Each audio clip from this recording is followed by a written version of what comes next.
Buenos días, el día de hoy les vengo a hablar un poco sobre el análisis del caso número uno, el cual trataba sobre el estudio de unos universitarios de la construcción de un edificio.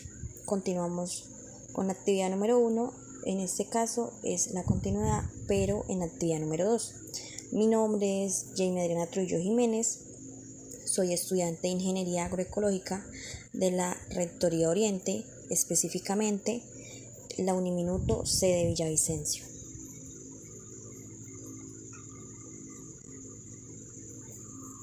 Como primer punto encontramos la pregunta que nos dice: formule una hipótesis sobre la relación entre la resistencia del suelo y el colapso del edificio.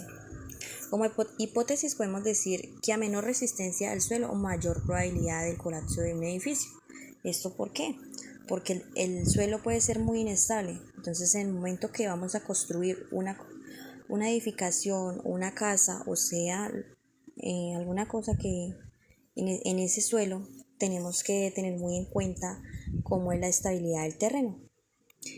Como justificación, se basa en la observación de la resistencia del suelo en contextos como los terremotos. Como lo mencionaba anteriormente, hay que tener muy en cuenta dónde vamos a realizar la construcción, porque donde es un terreno inestable, obviamente vamos a tener ciertas cosas, ciertos puntos que nos va a estar afectando esta construcción. Además, tenemos que tener en cuenta que el tipo de suelo depende mucho para las magnitudes significativas. En este caso, por ejemplo, el tipo de suelo, el riesgo del colapso es demasiado, como mencionaba anteriormente. Durante los movimientos sísmicos no podemos tener una construcción estable.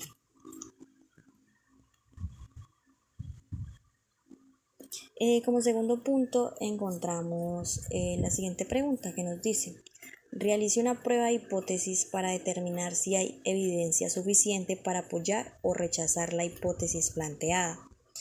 La prueba de la hipótesis en este caso se basa en evaluar esa hipótesis. Se podría realizar una prueba de corrección, por ejemplo, como el coeficiente de las personas, es decir, hacer un censo, cuántas personas se encuentran en ese momento y cuántos habitan alrededor de esta construcción. De igual manera, entre la resistencia del suelo y una variable indicadora del colapso. Como he venido mencionando, tenemos que tener muy en cuenta el tipo de suelo donde vamos a construir para evitar un colapso. También encontramos en esta diapositiva el nivel de significación, el cual es que se puede establecer un nivel de significación, el cual es alfa, que es de 0,5. Este nivel implica que hay un 5% de probabilidad, el cual es cuando se rechaza la hipótesis. Cuando la hipótesis decimos que es nula, más no cuando es verdadera. Entonces, cuando planteamos una hipótesis y no es la exacta, entonces por eso se le llama alfa.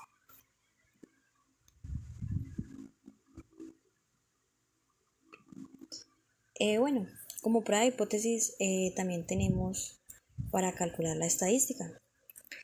Para esto se utiliza la correlación entre la resistencia del suelo y la profundidad del nivel freático, así como entre la magnitud de los terremotos y el número de réplicas.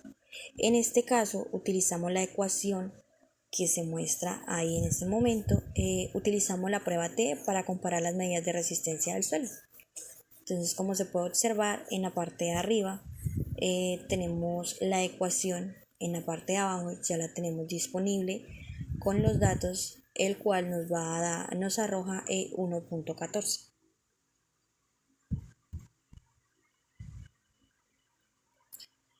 Bueno, continuamos. El cálculo de la medida X y también la desviación estándar. En este caso, seleccionamos y calculamos la estadística de prueba. Para esto se utiliza la correlación entre la resistencia del suelo y la profundidad del nivel freático, así como entre la magnitud de los terremotos y el número de réplicas. Así como anteriormente utilizamos la prueba T para comparar las medidas de resistencia del suelo. Como se puede observar en la imagen, se calcula la medida X y también la desviación estándar, la cual nos arroja la medida X, nos arroja un resultado de 12.6 a diferencia de la desviación estándar que nos arroja 1,32.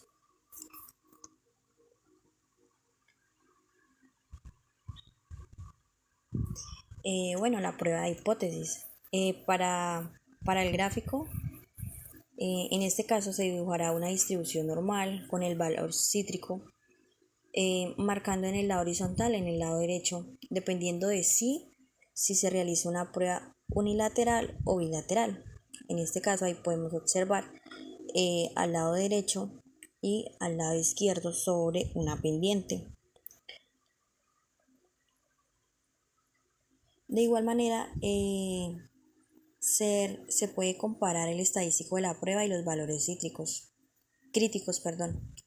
Se compararía en este caso el estadístico T calculando con el valor crítico correspondiente en la tabla T. Como mencioné al inicio, se tiene que llevar en cuenta los 5 grados de libertad o un nivel significativo del 0,5, esto para poder obtener un gráfico más exacto.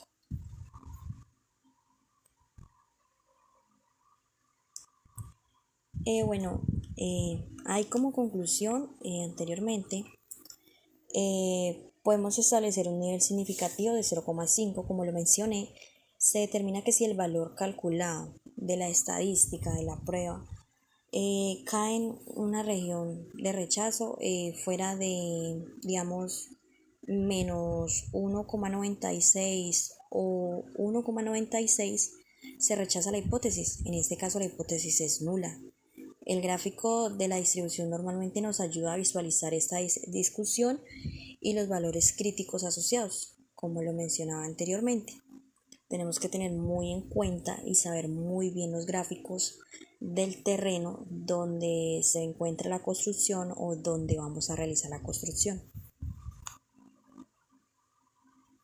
Bueno, continuando con la pregunta número 3, la cual nos dice: calcule el coeficiente de correlación entre la resistencia del suelo y la profundidad del nivel freático. En este caso encontramos dos tablas. La primera nos dice las características geotécnicas y en la segunda encontramos los datos. Ahí, como se puede observar, en la primera estamos hablando de un suelo de arcilla. En la segunda, los datos, encontramos dos tipos de datos, los cuales son datos de resistencia del suelo X y los datos de profundidad del nivel freático. En este caso, por ejemplo, el primer suelo que encontramos es en el eje X, es de 12,5 y en el nivel freático viene a ser de 5,2. También en las características geotécnicas encontramos pues distintos datos, como es la resistencia a la comprensión del suelo en diferentes puntos del terreno donde se encuentra el edificio, como lo mencionaba anteriormente. Aquí en este encontramos 12,5, encontramos también 14,2, 10,8, 11,9 o 13,6.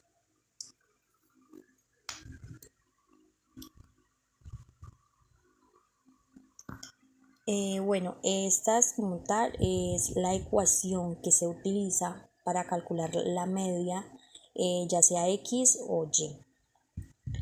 Entonces, a continuación,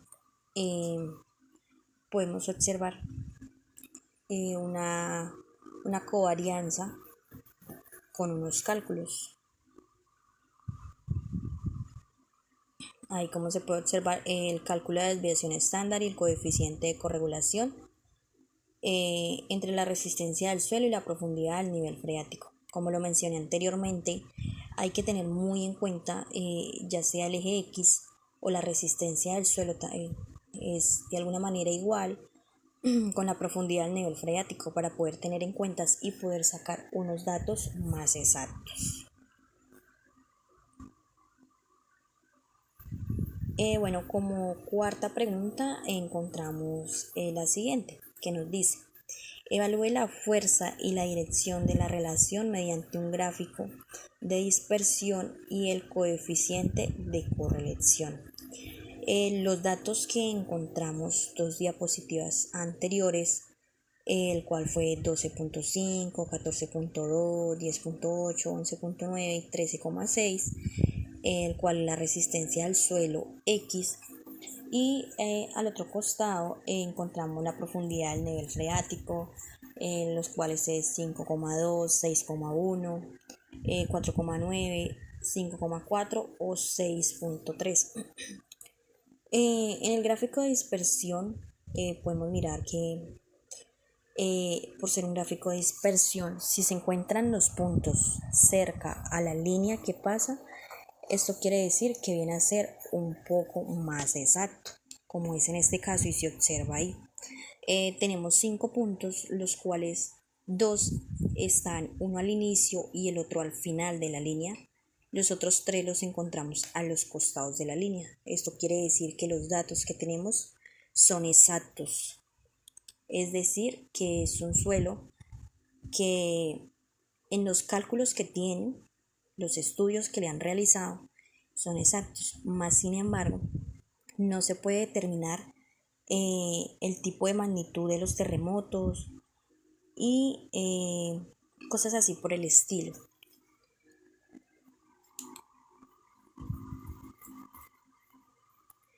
Como quinto encontramos la siguiente pregunta, la cual nos dice: evalúe si existe una correlación significativa entre la magnitud de los terremotos y el número de réplicas mediante una prueba de correlación. En este caso utilizamos la ecuación que encontrábamos en unas diapositivas anteriores, y pues ahí se puede observar ya con los datos modificados el cálculo de la media de cada lado por el eje X, lado X. Tenemos un 5.18, pero como esto se aproxima y se cancela, nos queda 5,36. A diferencia del Y, que es más exacto, en este no tenemos decimales, él viene a ser un cálculo de 19. Bueno, profe, son las referencias bibliográficas. En este caso utilicé la de González, que es del 2010, la cual tiene como título Probabilidad estadística. Muchas gracias, espero pues haya sido de su agrado y pues hayan podido entender este tema.